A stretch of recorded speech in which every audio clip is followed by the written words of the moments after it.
हाँ जी बेटा, good morning. Journal entry के एक नए सेक्शन को आज की क्लास में अपन डिस्कस करेंगे। अभी तक हम जर्नल एंट्रीज पढ़ चुके हैं रिगार्डिंग कैपिटल, कि कैपिटल के रिगार्डिंग जर्नल एंट्रीज क्या होनी चाहिए। फिक्स एसेट्स के रिगार्डिंग हम जर्नल एंट्रीज पढ़ चुके हैं। गुड्स की परचेज पर एंट्री क्या होंगी पढ़ चुके हैं, और गुड्स की सेल पर क्या जर्नल एंट्रीज होंगी ये अपन डिस्कस कर चुके हैं।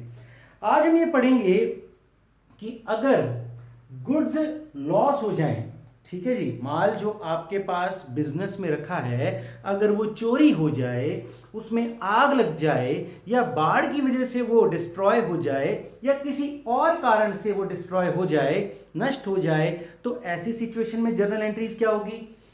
अगर आप माल को दान में दे दें, चैरिटी कर दें गुड्स की, तो ऐसी सिचुएशन में क्या एंट्री होगी। तीसरी बात कि अगर आप गुड्स को विड्रॉ कर लें पर्सनल यूज के लिए, ठीक है जी, गुड्स आपकी दुकान में रखे हैं और आप उन्हें घर पर पर्सनल यूज के लिए इस्तेमाल कर लेते हैं, तो ऐसी सिचुएशन में क्या एंट्रीज होंगी। तो जी अपन शुरू करते हैं। तो बेटा ध्यान से सुनिए, गुड्स जो है हमारे पास, गुड्स का मतलब माल जो हमारे बिजनेस में उपलब्ध है। तो बेटा मैं सारी टर्म्स को हिंदी में भी बोलूंगा, वैसे तो सबको पता ही है कि सब चीज़ें नोट डाउन इंग्लिश में करें तो बेटर है, बट हिंदी में भी समझाऊंगा, तो आप चाहें तो हिंदी में भी इसे लिख सकते हैं। तो जी गुड्स जो हमारे बिजनेस में है, माल जिसे अपन कहते हैं, उसमें कमी आ रही है, रिडक्शन। अब आपके बिजनेस में माल रखा हुआ है, आपके बिजनेस में गुड्स रखे हुए हैं और वो घट रहे हैं, कम हो रहे हैं, तो रीजन सिंपल सा एक ही होगा कि साहब माल बिक रहा है, सेल हो रहा है, ठीक है जी। जनरल रीजन तो यही होता है गुड्स की कमी का, कि आप गुड्स लेकर के आए थे बेचने के लिए और गुड्स जो हैं अब आपके बिजनेस से कम हो रहे हैं, तो माल बिक रहा है, सेल हो रही है। बट अगर गुड्स कम हो रहे हैं अदर देन सेल, बिक्री के अलावा, अगर आपके गुड्स में रिडक्शन हो रहा है, कमी हो रही है अदर देन सेल्स, माल की बिक्री के अलावा यदि माल में कमी आ रही है, तो ऐसी कौन कौन सी सिचुएशन हो सकती हैं और उनमें जर्नल एंट्रीज क्या होंगी वो डिस्कस करेंगे। ध्यान से सुनिएगा, बिजनेस में आप माल खरीदते हो, परचेज करते हो गुड्स को सेल आउट करने के लिए, बट यहां पर मैं बोल रहा हूं गुड्स जा तो रहे हैं पर बिक नहीं रहे, तो कहां जा रहे हैं। गुड्स जा रहे हैं चैरिटी में, दान दे रहे हो आप माल का, तो माल का दान देना माल की बिक्री नहीं होती है, सेल नहीं होती है। आपके गुड्स में रिडक्शन हुआ है due to loss by fire, माल आग से नष्ट हो गया, तो ऐसे में भी माल तो गया पर बिका तो नहीं है ना, माल में कमी आई है, गुड्स में रिडक्शन हुआ है बट अदर देन सेल। फिर लॉस बाय थेफ्ट, चोरी हो गया माल, तो ऐसी सिचुएशन में माल कम हो गया बट हमने माल बेचा नहीं है, वो चोरी हो गया। उसके बाद विड्रॉन फॉर पर्सनल यूज, माल को आपने, गुड्स को आपने अपने पर्सनल यूज के लिए ओनर ने बिजनेस से निकाल लिया, ठीक है जी।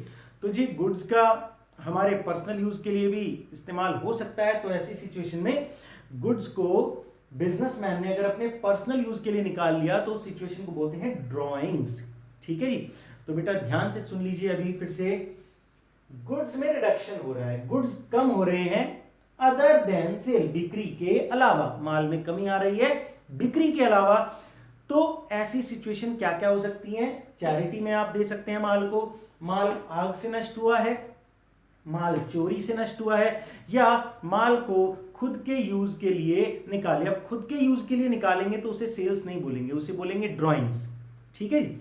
अब ड्राइंग्स को थोड़ा और डिटेल में डिस्कस करते हैं यहां पर, ठीक है जी। वो फोर्थ पॉइंट जो है वो मैं यहां पर थोड़ा डिटेल में डिस्कस आपसे कर रहा हूं। देखिए ड्राइंग्स का मतलब है जब ओनर कैपिटल लगाता है ना, उसका रिवर्स मान लो। बिजनेसमैन जब बिजनेस में पैसा लगाता है, गुड्स लेकर के आता है, असेट लेकर के आता है, तो ये हम कहते हैं कि उसने कैपिटल लगाई है। सबसे पहले टॉपिक में हमने यही पढ़ा था कि कैपिटल लगाई। जब इसका रिवर्स कर सकता है, रिवर्स करता है मतलब बिजनेस से पैसा निकाल रहा है, बिजनेस से गुड्स निकाल रहा है, बिजनेस से असेट निकाल रहा है अपने पर्सनल यूज के लिए, तो इन सभी चीजों को, इन सभी सिचुएशन को हम बोलेंगे ड्राइंग्स। ठीक है जी, हिंदी में बोलेंगे आहरण। ठीक है जी, तो ड्राइंग्स जो है बिजनेस में, चार्ट को बेटा फिर से वही बात जैसे मैं समझा रहा हूं वैसे ही समझना है। ठीक है, स्टेप बाय स्टेप। ड्राइंग्स जो है वो पैसों की हो सकती है, माल के अलावा पैसों की भी और जो ड्राइंग्स हो सकती है। कैश निकाल सकता है बिजनेस से, बिजनेस के बैंक अकाउंट से पैसा पर्सनल यूज के लिए निकाल सकता है। तो ड्राइंग्स हो सकती है पैसों की, और ड्राइंग्स हो सकती है गुड्स की। ठीक है जी, गुड्स की ड्राइंग्स हो सकती है और मनी की ड्राइंग्स हो सकती है। ध्यान दीजिएगा, ड्राइंग्स जो मतलब गुड्स जो या विड्रॉन किए हैं पर्सनल यूज के लिए, पर्सनल यूज के लिए ड्राइंग्स जो होती है वो पैसों की भी हो सकती है और गुड्स की भी हो सकती है, माल की भी हो सकती है। ड्राइंग्स का इंपैक्ट क्या होगा? ड्राइंग्स के इंपैक्ट का मतलब है ड्राइंग्स का प्रभाव क्या पड़ता है। ड्राइंग्स का प्रभाव यह पड़ता है कि हमारी कैपिटल जो ओनर की है वो घटेगी। जब वो बिजनेस को देता है तो कैपिटल बढ़ती है, बिजनेस से निकालता है तो उसकी कैपिटल घटती है। ठीक है जी, बात समझ में आ गई। ड्राइंग्स दो तरीके से हो सकती है, पैसों की और गुड्स की। और ड्राइंग्स का इंपैक्ट, प्रभाव क्या पड़ेगा? ड्राइंग्स का प्रभाव यह पड़ेगा कि जो कैपिटल है वो घटेगी। ड्राइंग्स जो है कैपिटल लगाने का बिल्कुल उल्टा है। तो ड्राइंग्स की वजह से क्या होगा? हमारी कैपिटल कम होगी, और कैपिटल कम होती है तो मॉडर्न अकाउंटिंग रूल्स के according LIC, liability, income and gains और कैपिटल, ये घटते हैं तो डेबिट, बढ़ते हैं तो क्रेडिट। तो यहां पर ड्राइंग्स का प्रभाव ये होता है कि ओनर की कैपिटल कम हो जाती है। ओनर ने 5 लाख रुपए लगाए बिजनेस में और 1 लाख रुपए निकाल करके ले गया, तो वैसे में उसकी कैपिटल 5 लाख थोड़ी है, 4 लाख रह गई, मतलब कैपिटल घटी। और कैपिटल जब भी घटती है वो होती है डेबिट। ठीक है जी, प्रभाव क्या पड़ा, इंपैक्ट क्या पड़ा कैपिटल पे? ड्राइंग्स की वजह से कैपिटल घट जाती है, तो हमेशा ड्राइंग्स डेबिट होगी। तो देखो, ड्राइंग्स का नेचर हमेशा क्या रहेगा? डेबिट का रहेगा, क्योंकि ड्राइंग्स की वजह से कैपिटल घटती है। तो बेटा उम्मीद है ये चार्ट आपको समझ में आ गया होगा कि गुड्स में रिडक्शन हो रही है अदर देन सेल, तो कारण क्या हो सकते हैं? Charity, loss by fire, loss by theft और ड्राइंग्स। ड्राइंग्स किस चीज की हो सकती है? पैसों की हो सकती है और माल की हो सकती है। ड्राइंग्स का इंपैक्ट क्या होता है, प्रभाव क्या होता है? ड्राइंग्स की वजह से कैपिटल घटती है, और ड्राइंग्स का नेचर हमेशा ही डेबिट का रहेगा। क्लियर है जी? तो बेटा यहां तक आप समझिए, इस चार्ट को उतारिए और मैं आपको कुछ एग्जांपल्स इसके साथ कराता हूं। चलिए जी, नोट डाउन कीजिए। हाँ बेटा, तो यहां आप देखिए कि मैंने ड्राइंग्स वाला सेक्शन जो है वो तो मिटा दिया है, बट ये जो चार्ट है ये आपके सामने है। ठीक है जी, और ड्राइंग्स का मतलब समझाने के लिए वो अलग से चार्ट बनाया था, आप लोगों ने नोट डाउन कर लिया होगा, और इसको इसके साथ साथ मैं आपको एग्जाम्पल समझाता हूं। तो बेटा सबसे पहला एग्जाम्पल है रिगार्डिंग ड्राइंग्स। ठीक है, ड्राइंग्स से रिलेटेड ही एग्जाम्पल ले रहा हूं कि 50,000 रुपए, ₹50,000 विड्रॉन फॉर पर्सनल यूज, 50,000 रुपए नगद आहरण किए। ठीक है, आहरण का मतलब सीधी सी बात है पर्सनल यूज के लिए क्या, हिंदी मीडियम वाले बच्चे समझ लीजिएगा। ₹50,000 रुपए का नगद आहरण किया, goods ₹50,000 withdrawn for personal use. अब आप देखिए कि ड्राइंग्स तो हुई है, कितने की हुई है? 50,000 रुपए की। अब ड्राइंग्स का नेचर क्या है? ड्राइंग्स का नेचर है डेबिट होने का। ड्राइंग्स मतलब कैपिटल में कमी, और कैपिटल में जब कमी होती है तो उसे अपन डेबिट करते हैं ड्राइंग्स के फॉर्म में। ठीक है जी, तो एंट्री हो जाएगी drawings account debit, drawings debit होगी। ठीक है जी, क्योंकि यहां पर पैसा निकालने से ओनर की कैपिटल घटेगी, और कैपिटल अगर घटती है तो उसे ड्राइंग्स बोलते हैं और वो डेबिट होगी। ड्राइंग कितने की है जी? 50,000 रुपए की। किस फॉर्म में की है? कैश के फॉर्म में। तो कैश बिजनेस की असेट है, असेट घटते हैं तो होते हैं क्रेडिट, असेट्स बढ़ते हैं तो डेबिट, घटते हैं तो क्रेडिट। बिजनेस की असेट थी कैश, जो कि अब जा रहा है, तो एंट्री हो जाएगी टू कैश अकाउंट 50,000 रुपीज। ठीक है बेटा, तो ध्यान दीजिए, रीजन मैं यहां पर लिख देता हूं। कैपिटल घटेगी, कैपिटल घटती है तो उसे बोलते हैं हम ड्रॉइंग्स। ठीक है जी, कैपिटल घटती है तो उसे क्या बोलते हैं, ड्रॉइंग्स बोल रहे हैं। और ये कैपिटल जब घटती है तो इसे बोलते हैं, सॉरी करते हैं अपन डेबिट। और दूसरा एस्पेक्ट क्या है, दूसरा एस्पेक्ट है कैश। कैश यहां पर घट रहा है तो कैश है हमारी असेट, असेट घटती है तो हो जाती है क्रेडिट। तो हमें रीजन मिल गया, कैपिटल घटी तो डेबिट और असेट घटी तो क्रेडिट। जर्नल एंट्री बन गई drawings account debit to cash account. चलिए जी आगे देखते हैं। Goods costing ₹5,000 withdrawn for personal use. बेटे यहां पर आपको बहुत ध्यान से सुनना है मेरी बात को। जब आप गुड्स निकालते हो अपने पर्सनल यूज के लिए तो उसकी सेल वैल्यू अलग हो सकती है। ठीक है, सेल वैल्यू भाई सीधी सी बात है, अगर आप माल को बेचते तो प्रॉफिट कमाने के लिए बेचते ना। 4,000 का माल लेकर के आए और 5,000 में आप बेच रहे थे उसको। बट अब जब आप पर्सनल यूज के लिए निकाल रहे हो तो क्या अपने आप से प्रॉफिट की बात करोगे? क्या कोई ओनर अपने आप से प्रॉफिट रिकॉर्ड करेगा? क्या नहीं। आप जब गुड्स को निकालोगे तो उसको आपको वैल्यू करना है अपनी बुक्स में ऑन कॉस्ट। अगर आपको दिया हुआ है goods ₹6,000 costing 5,000 withdrawn for personal use, मतलब सेल प्राइस और उसकी कॉस्ट दोनों दी हुई है, तो आपको कॉस्ट पर एंट्री करनी है। ध्यान दीजिएगा, गुड्स को अगर आप विड्रॉ करते हो पर्सनल यूज के लिए या गुड्स अदर देन सेल कहीं भी जा रहे हैं तो आपको एंट्री करनी है गुड्स की कॉस्ट से। ठीक है, कहते गुड्स कितने के थे, 5,000 उनकी कॉस्ट थी। सेल प्राइस अलग हो सकता है, सेल प्राइस मतलब प्रॉफिट जोड़ करके आप चाहे कितने में भी बेचते, बट यहां सेल तो नहीं हो रही ना, हम तो अदर देन सेल की बात कर रहे हैं। अदर देन सेल अगर विड्रॉ किया है पर्सनल यूज के लिए तो ऐसी सिचुएशन में इसे कहेंगे हम ड्रॉइंग ऑफ गुड्स। तो सीधी सी बात है, ड्रॉइंग्स तो डेबिट होगा ही होगा। ड्रॉइंग्स अकाउंट डेबिट, कितने का माल निकाला है, कॉस्ट है गुड्स की 5,000 रुपए। ठीक है, बात यह आती है कि क्रेडिट क्या करें, पैसा जा नहीं रहा, गुड्स जा रहे हैं और सेल भी नहीं हो रही।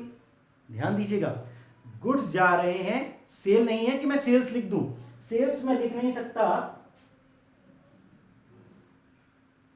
तो ऐसी सिचुएशन में क्या करेंगे, देखो गुड्स जब आपने खरीदे थे तो उनको परचेज बोला था।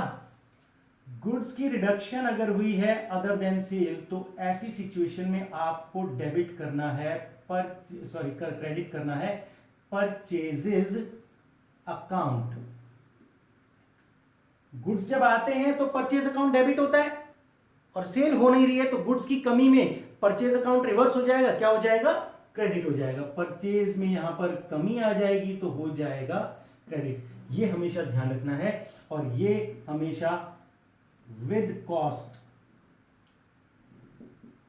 ठीक है, कॉस्ट मतलब लागत मूल्य से कम होगा ये, तो हमेशा ध्यान दीजिए गुड्स में रिडक्शन है अदर देन सेल तो परचेज अकाउंट क्रेडिट होगा। ठीक है जी, तो यहां पर ड्राइंग्स है तो ड्राइंग्स अकाउंट डेबिट टू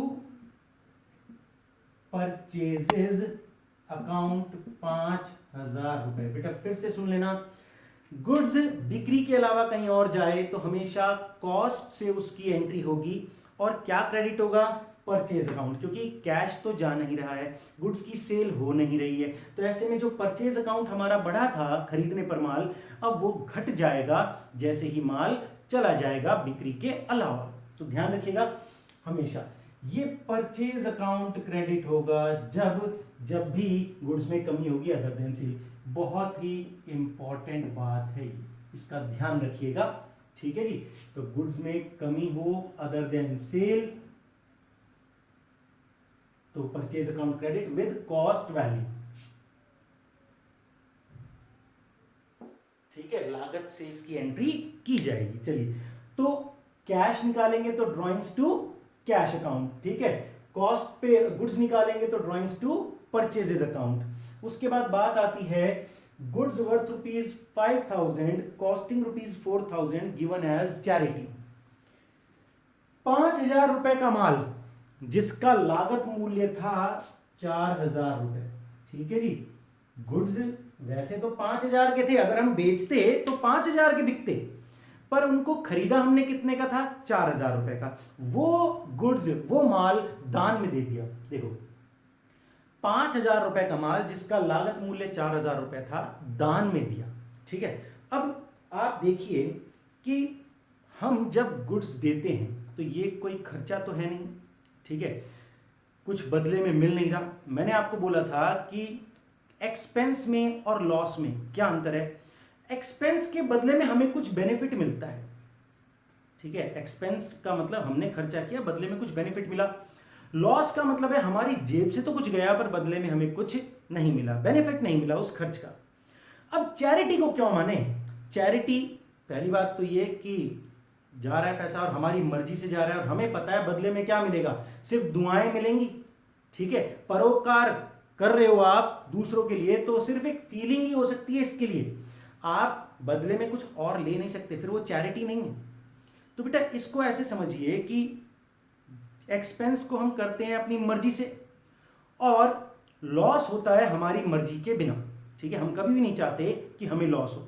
तो इसको ऐसे समझो कि यहां जो चैरिटी आप कर रहे हो ये अपनी मर्जी से कर रहे हो, तो इसे मानो एक एक्सपेंस, ठीक है, इसे लॉस नहीं बोलेंगे क्योंकि ये हमारी मर्जी से हो रहा है। लॉस नहीं बोलेंगे, हम बोलेंगे कि हमने जो चैरिटी की है वो हमारे बिजनेस का एक खर्चा है। अब आप कहोगे सर खर्चा है तो फिर बेनिफिट क्यों? देखो बिजनेस के पॉइंट ऑफ व्यू से सोचो, बिजनेस की कोई आत्मा थोड़ी होती है, बिजनेस अपने आप से ड्राइंग्स थोड़ी करता है। बिजनेस मैन ड्राइंग्स करते, ये बिजनेसमैन जो है वो चैरिटी करता है, बिजनेस चैरिटी नहीं करता। बिजनेस की कोई आत्मा नहीं होती बेटा, ना वो सांस ले सकता, ना वो इंसानों की तरह सोच सकता, उसको चलाने वाले जो लोग होते हैं वो सोचते हैं। तो जो ओनर है ना बिजनेस का, वो अपनी मर्जी से चैरिटी कर रहा है, तो इसे ये माना जाएगा कि बिजनेस ने एक खर्चा किया है चैरिटी के रूप में, ठीक है। आपको चैरिटी को क्या मानना है, दान को क्या मानना है, बिजनेस का एक खर्चा मानना है। और खर्चा मानते हैं तो आपको पता है A for assets, A for expenses and losses, बढ़ते हैं तो डेबिट, चाहे एक्सपेंस बोलो या लॉस बोलो, पर होगा तो डेबिट ही। पर मैं फिर बोल रहा हूं ये लॉस नहीं है चैरिटी, चैरिटी एक एक्सपेंस है। एंट्री हो जाएगी charity account debit to purchases account. कितने का माल गया है, कॉस्ट पे ध्यान दो, 4,000 रुपए। आपने 4,000 रुपए की कॉस्ट का जो माल है, जो सामान है, वो दान दे दिया, ठीक है जी। तो बेटा इसको दान को अपन बोलेंगे चैरिटी। चैरिटी बिजनेस का एक खर्चा है, खर्चे बढ़ते हैं तो डेबिट होते हैं। और जब आपको पता है कि गुड्स में कमी हो अदर देन सेल, तो कौन सा अकाउंट क्रेडिट होता है, परचेजेस अकाउंट। ये बिक्री नहीं है, ठीक है जी, गुड्स में कमी है अदर देन सेल, तो purchase account with cost value reduce हो जाता है, ठीक है बेटा। तो ड्राइंग्स के दो एग्जांपल मैंने बताया कि अगर कैश ड्राइंग्स होगी तो क्या होगा, अगर ये पैसा चेक से निकालता तो यहां बैंक आ जाता, ठीक है, drawings account debit to bank. अगर गुड्स निकाले हैं फॉर पर्सनल यूज तो ड्राइंग्स तो डेबिट होगा, बट क्रेडिट में क्या होगा, परचेजेस, क्योंकि ना तो ये सेल्स है ना ही पैसा विड्रॉ किया है, और जो माल लाए थे बेचने के लिए वो कम हो रहा है तो उसको अपन परचेज को क्रेडिट कर देंगे, यहां पर मैंने बता दिया है। माल दान में दिया तो ऐसी सिचुएशन में चैरिटी को हमें मानना है क्या, एक खर्चा, खर्चा मानते हुए डेबिट करेंगे। और सेल तो हो नहीं रही है तो परचेज अकाउंट को क्रेडिट कर दिया जाएगा। हमेशा ध्यान रखिएगा विद कॉस्ट वैल्यू, कॉस्ट हमेशा, अगर आपको कंफ्यूज करने के लिए दो अलग अलग वैल्यूज दी हुई हो तो आपको कॉस्ट लेनी है, हमेशा ध्यान रखिएगा। तो बेटा इनके बाद अब आपके देखिए चैरिटी रिलेटेड बात अपनी हो गई, ड्राइंग्स रिलेटेड बात अपनी हो गई, तो दो है लॉस बाय थेफ्ट और लॉस बाय फायर, तो दोनों लॉस है, जरा उनके रिगार्डिंग भी अपन कुछ एग्जांपल देख लेते हैं, आप इनको नोट डाउन कीजिए पहले। हाँ, तो अगला चौथा नंबर पॉइंट है गुड्स लॉस्ट बाय फायर। आग से सामान नष्ट हो गया, कितने रुपए का, 10,000 रुपए लागत का सामान नष्ट हो गया, तो लॉस बाय फायर, लॉस का नाम क्या है, लॉस बाय फायर। और लॉसेस जब बढ़ते हैं तो होते हैं debit, A for assets, E for expenses and losses, बढ़ेंगे तो डेबिट, घटेंगे तो क्रेडिट। रीजन आपको पता है, loss by fire account debit, कितने का लॉस हुआ, गुड्स की वैल्यू थी 10,000, टू परचेजेज अकाउंट। कितने रुपए का माल चला गया, नष्ट हो गया? 10,000 रुपए का। ध्यान दीजिएगा, माल जल करके नष्ट हो गया तो लॉस हुआ हमें। लॉस किस वजह से हुआ? Loss by fire. तो लॉस बाय फायर है नुकसान का नाम, तो नुकसान बढ़ेगा तो लॉस बढ़ेगा तो डेबिट होगा। गया क्या हमारे पास से? हमारे पास से माल चला गया बट बिका नहीं है, ठीक है। तो ऐसी सिचुएशन में जब बिना बिके माल कहीं चला जाता है तो परचेज अकाउंट क्रेडिट किया जाता है, ये ध्यान रखिएगा। तो यहां मैंने परचेज अकाउंट क्रेडिट कर दिया। मैं बार बार इसको बोल रहा हूं, इसको इंपॉर्टेंस रखिएगा, ठीक है। शुरुआत में थोड़ी बार रिपीट करेंगे तो अपने आप ध्यान रहेगा हमेशा। फिर कहते हैं गुड्स लॉस्ट बाय थेफ्ट। अब भी तो नुकसान है बट नुकसान जो है वो चोरी की वजह से, थेफ्ट। माल चोरी हो गया 5,000 रुपए, तो एंट्री हो जाएगी loss by theft account debit. Loss है, बढ़ेगा तो डेबिट होगा, और बदले में चला गया माल तो टू परचेजेज अकाउंट कितने रुपए? 5,000 रुपए। 5,000 रुपए का माल नष्ट हो गया। फिर से इसके ऊपर ध्यान दीजिएगा। तो बेटा रीजन आपको समझ में आ ही रहे होंगे, चाहे तो आप रीजन साइड में लिख सकते हैं या मन में दोहरा सकते हैं। लॉस है, बढ़ेगा तो डेबिट। परचेज, गुड्स चले गए, गुड्स हमारी एसेट थे, घट रहे हैं तो क्रेडिट। सेम यही बात, लॉस बढ़ेगा तो डेबिट, गुड्स घटेंगे तो क्रेडिट, ठीक है जी। ड्राइंग्स का नेचर डेबिट होता ही है, हमेशा बढ़ेगी तो डेबिट होगा, ठीक है जी। और बाकी जो भी आपके एग्जाम्पल्स थे आप देख लीजिएगा। तो बेटा 5 एग्जाम्पल मैंने आपको समझाए हैं और इन मुद्दों पर अपनी चर्चा हुई है, ठीक है जी। ध्यान रखिएगा, गुड्स में रिडक्शन, गुड्स में कमी, अदर देन सेल, तो ये सिचुएशंस हो सकती हैं। और जब भी गुड्स अदर देन सेल जाता है तो उसे परचेज अकाउंट से क्रेडिट हम करते हैं, चाहे ड्राइंग्स हो, चाहे लॉस हो, चाहे चैरिटी हो। और वैल्यू हमेशा क्या रखते हैं? कॉस्ट वैल्यू, ठीक है जी। सेल प्राइस नहीं, कॉस्ट पर अपन इसको रिकॉर्ड करते हैं और परचेज अकाउंट क्रेडिट होता है। तो बेटा प्लीज इसको अच्छे से नोट कर लीजिएगा। कोई दिक्कत हो तो आप मुझे कॉल कर लीजिएगा। कल अपन अगली क्लास में मिलते हैं।